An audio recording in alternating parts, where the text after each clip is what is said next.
Hi everyone, and welcome to today's video where we're going to be checking out the Doge Shattered Europa mod for EU4. Before we begin, consider leaving a like and subscribing since only 12% of you are subscribed, and you can become a member today. So Doge Shattered Europa is a general overhaul mod and is definitely a lot more than just a shattered mod that we've seen before. It features 50 new trade goods, more than 50 new formable nations, 30 plus new idea groups, 50 plus new monuments, 2 new ages, 30 new religions, 22 new Islamic schools, upgradable state edicts, various quality of life improvements, improved AI, region-specific idea groups, expanded estates, dynamic age objectives, and changeable trade goods. So it is one of the most ambitious mods for EU4, and it's no surprise that it's one of the most popular mods out right now. So let's see what it has to offer. So of course we are gonna select the recommended start date, November 3rd, 1444, and it basically looks like this. This one features the HRE, and this one features all the vanilla nations except with added flavor. But we are gonna be checking out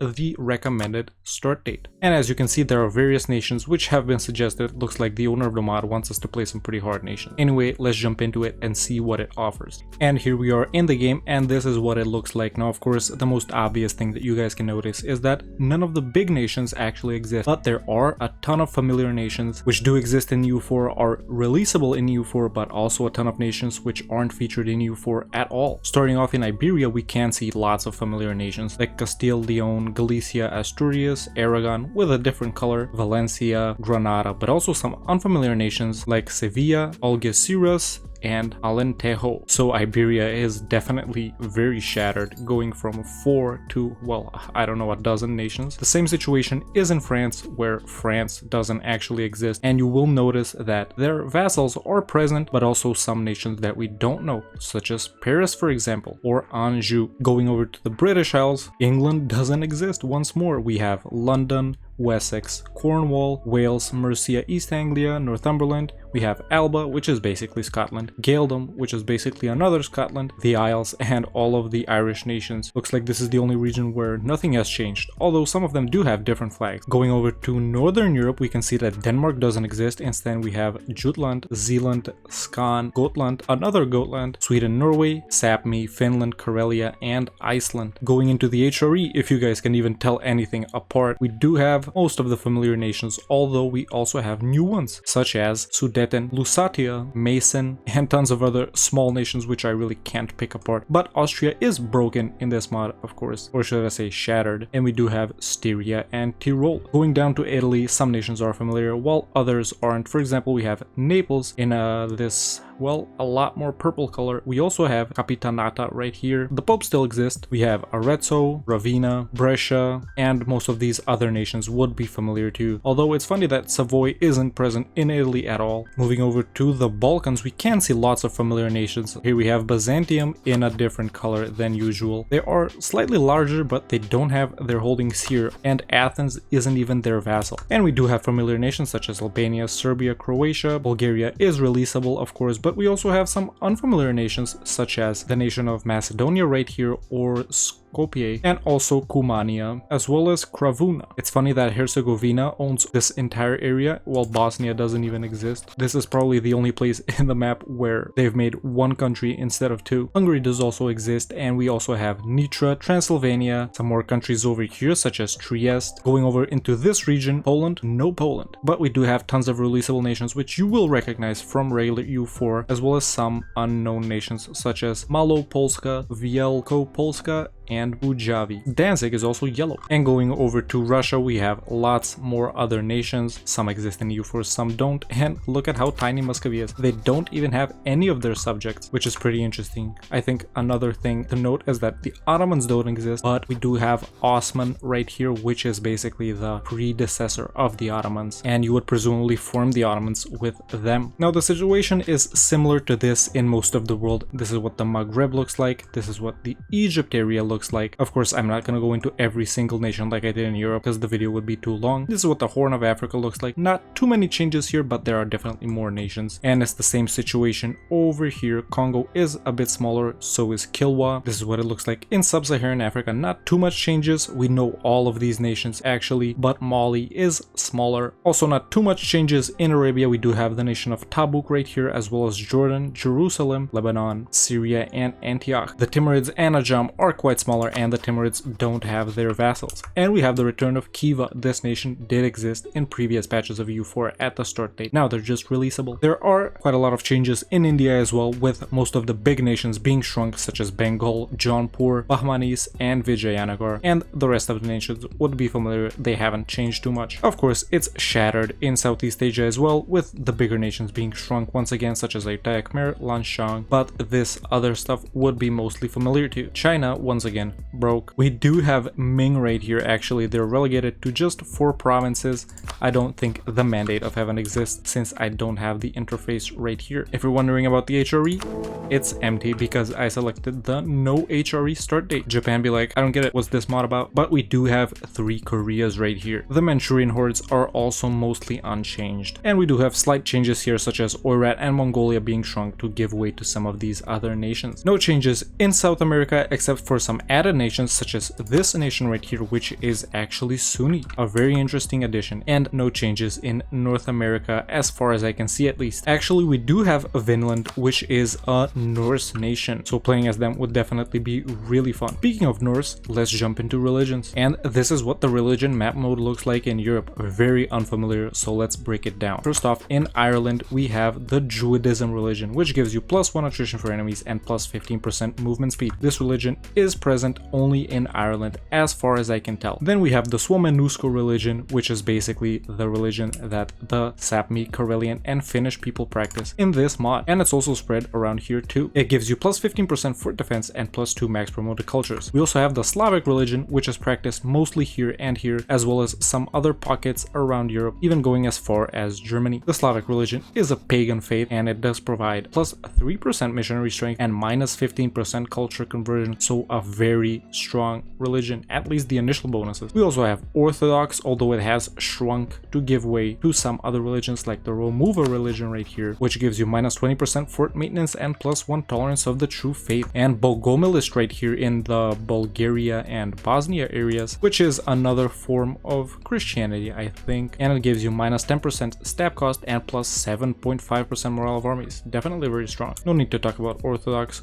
Hussite, or Catholic, but we do have Waldesian right here. You might recognize it from Waldesian Separatist, and it's the same situation with Lollard right here. You do get these separatists, as well as Bogomilist separatists too. We also have the Jewish religion in some provinces. Of course, it is present in vanilla EU4, although lots more provinces are Jewish in this mod. We also have the Cathar religion in the south of France, and it gives you -10% stab cost and +2 tolerance of the true faith, so not as strong as some of the other ones that we checked out. And that's basically the main religious situation in Europe. Some things to note are that southern Iberia is Sunni, as well as some provinces in Sicily. We do have lots more religions though, so you'll notice in Egypt we have the Kemitism religion, which gives you -0.02 war exhaustion, and we do have Coptic here in the Nile Delta area, as well as this Bori religion, this Orisan religion, Akom, Siguik, Bidaic, and Rugan. So instead of all of this being fetishist, we do have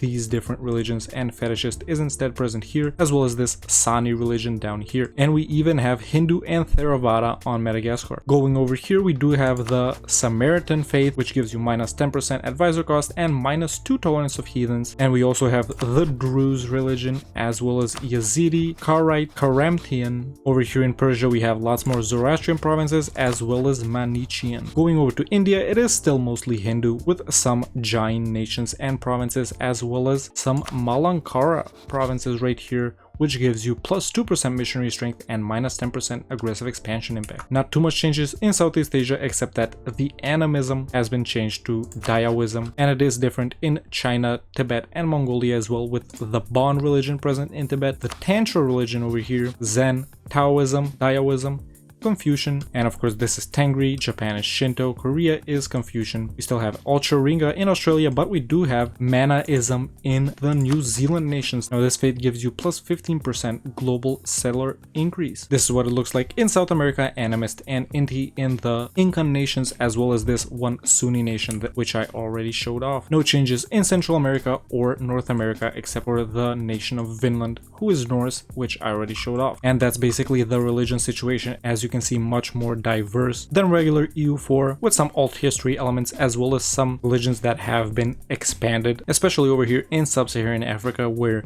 the fetishist nations have been broken up into lots of different diverse faiths, and it honestly looks great. Not too much changes to the cultures though. There have been some added cultures and moved around. As you can see, for example, that the nation of Sudeten is actually in the Germanic culture. Due to that, the West Slavic culture has shrunk. There are also some changes to the Iberian culture group as far as I can tell, and to the Norse culture group as well, the Gates and Scanian cultures being added. And those are mostly the changes, at least the ones I can notice. We also have the Cuman culture in the Carpathian culture group. One thing that is the same is the trade notes. No changes to the trade notes. Now, there may be no changes to the trade notes, but there are lots of changes to the trade goods. Like I said, there are more than 50 new trade goods, so let's run through them quickly. These are all the familiar ones from regular EU4, but if we scroll down just a bit, we can start seeing the new ones, such as carmine dye, beer, apiculture, whales, lumber, palm oil, cinnamon, saffron, rice, opium,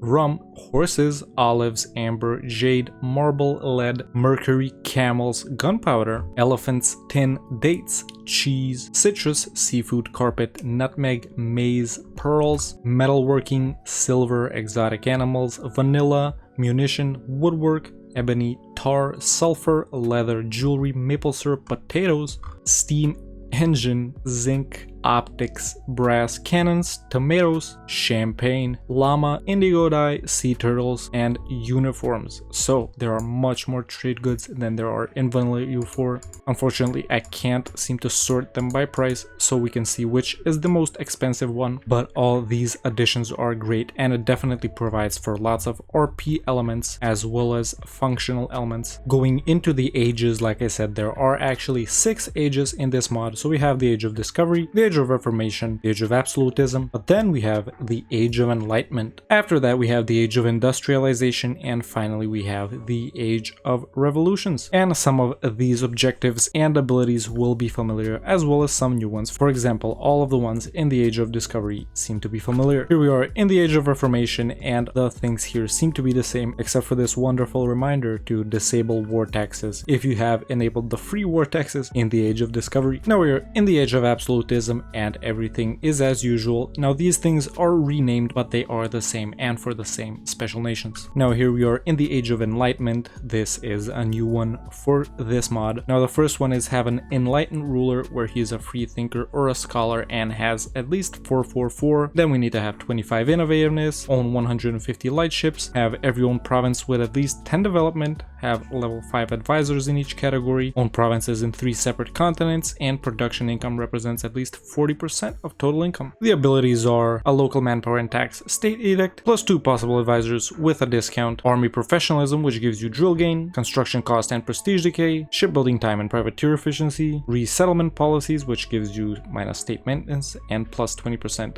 global settler increase, plus 15% trade efficiency with minus 20% domestic trade power, a bonus for Spain or Portugal, which gives you some navy bonuses, a bonus for British or Celtic nations, which gives you land fire damage, a bonus for Germanic nations, and a bonus for Western, Eastern, or Anatolian nations, which gives you some institution bonuses. Then we have the Age of Industrialization, which requires you to build railroads, furnaces, 10 provinces in Africa, provinces on 4 different continents, 5 provinces with at least 40 development, control at least 20% of the global share of iron or copper, and have a trading in bonus for coal. Then you get some construction discounts, some diplo bonuses, some recruitment time discounts, some production efficiency, morale of armies, artillery combat ability, state maintenance, and you have some specific bonuses for Dutch or Flemish nations, some New World nations, another one for New World nations, and nations in Italy. Finally, we have the Age of Revolutions, where everything is as as usual, but there is lots of great flavor to the Age of Enlightenment and Age of Industrialization. Very cool to see. This is also what Terra Incognita looks like. Pretty cool. Now I have tagged into Castile so we can check out some specific things such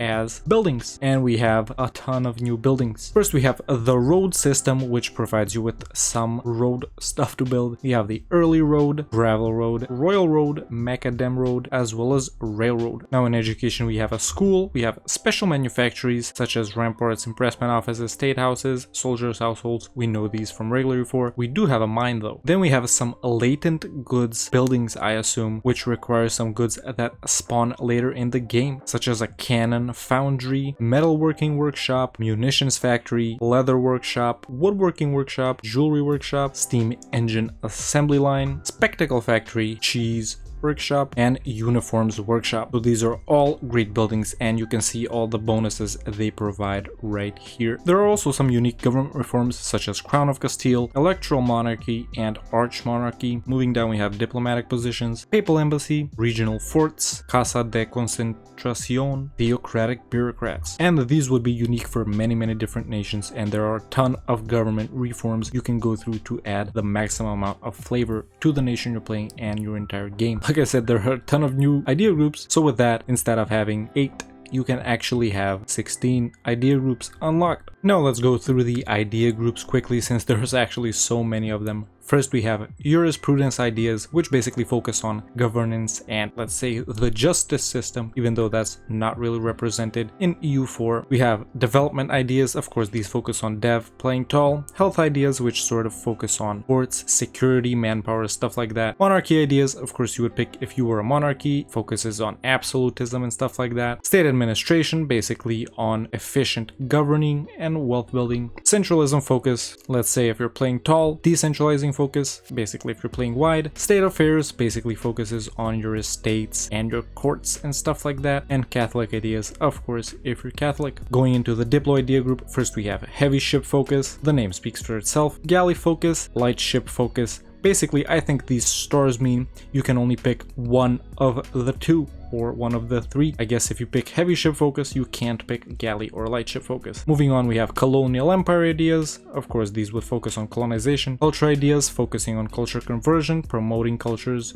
religious unity, stuff like that. Society ideas, focusing on unrest. Institutions, advisors. Propaganda ideas, focusing on absolutism and diplomatic relations. Fleet-based ideas, basically focusing on your navy. Nationalism ideas, give you some CCR stuff, some prestige, regiment costs, stuff like that. And kingdom ideas, I would assume you would get if you're a kingdom, but these are sort of all around with various different stuff included. Going on to the military ideas, we have general staff ideas. These would focus on having powerful generals. As we can see, leaders without upkeep. Leader shock basically gives you a ton of pips for your generals. Then you can pick between standing army and conscription. Standing army basically gives you a huge army quality increase with combat ability, prestige, siege ability, discipline, and stuff like that. And conscription focus basically focuses on having huge armies. So this would be if you're going with quantity, this would be if you're going with quality. Then we have mercenary ideas from mercs, weapon quality ideas, again increasing combat ability, fortress ideas focusing on fort defense, sieging, attrition, stuff like that. War production ideas, this is basically cheaper armies. Tactical ideas, which of course focus on damage, movement speed, and things like that. Militarism ideas, which is basically another all-around idea group. And then you can pick between shock or fire focus. Basically the names speak for themselves. In the estates tab, it does look different. So this is what your land ownership looks like. This is some modifiers that are active, and this is all the interactions you can do, like summon the diet, sale of tides, seize land. We know these. You can also guarantee legacy laws, display legitimacy, display prestige, postpone reform, grant self-governance, corrupt estates, tax giveaway, limit influence, and execute estate leaders. And in the estates,